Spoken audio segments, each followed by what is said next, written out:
আমাদের অনেকেরই Facebook ID আছে এবং আমরা সেটাকে প্রফেশনাল মোড অন করে মানে পেজ বানিয়ে রাখছি, কিন্তু আমরা কাকে কাকে ফলো দিচ্ছি এটা সবাই দেখতে পারতেছে।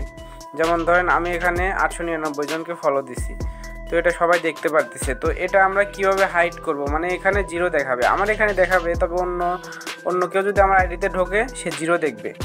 তো এটাই আজকে আপনাদেরকে দেখাবো। তো চলেন ভিডিওটা শুরু করা যাক। সর্বপ্রথম আমি এখানে 3 ডটে চাপ দিচ্ছি, চাপ দেওয়ার পরে এখানে ভিউ অ্যাস লেখা দেখতেছেন, এটাতে চাপ দিলাম। দেখতে পারতেছেন যে আমার এখানে কিন্তু এটা দেখাচ্ছে যে আমার প্রোফাইলে হলো আমি 897 জনকে ফলো দিছি। এবার এটা আমি কিভাবে মানে কিভাবে হাইড করব এটা যেন জিরো ওখানে জিরো হয়ে থাকবে। সর্বপ্রথম আপনারা এই ওপরে 3 ডটে চাপ দেবেন, চাপ দেওয়ার পরে নিচে চলে যাবেন, যাওয়ার পরে এখানে সেটিংস লেখা আছে দেখবেন। সেটিংসে যাওয়ার পরে একটু নিচে যাবেন, নিচে যাওয়ার পরে এখানে দেখতে পারবেন ফলোয়ার অ্যান্ড পাবলিক কন্টেন্ট, এটাতে চাপ দেবেন। চাপ দেওয়ার পরে একটু নিচে যাবেন, নিচে যাওয়ার পরে এখানে দেখবেন যে who can see your followers on your timeline, who can see the people page and list you follow.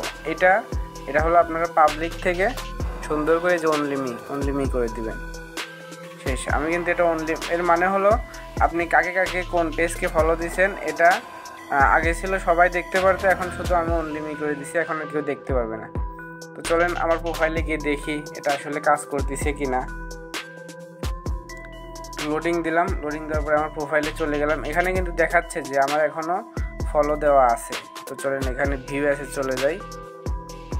Viewers এখানে দেখতে পারতেছেন আমার এটা কিন্তু জিরো হয়ে গেছে, মানে আমি এখন কেউ যদি আমার এখানে ঢোকে সে কিন্তু দেখতে পারবে না, মানে আমার ফলোয়ার জিরো।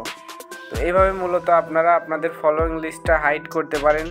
যদি ভিডিওটা ভালো লেগে থাকে অবশ্যই চ্যানেলটি সাবস্ক্রাইব করে দিবেন আর লাইক কমেন্ট শেয়ার করে দিবেন। ধন্যবাদ।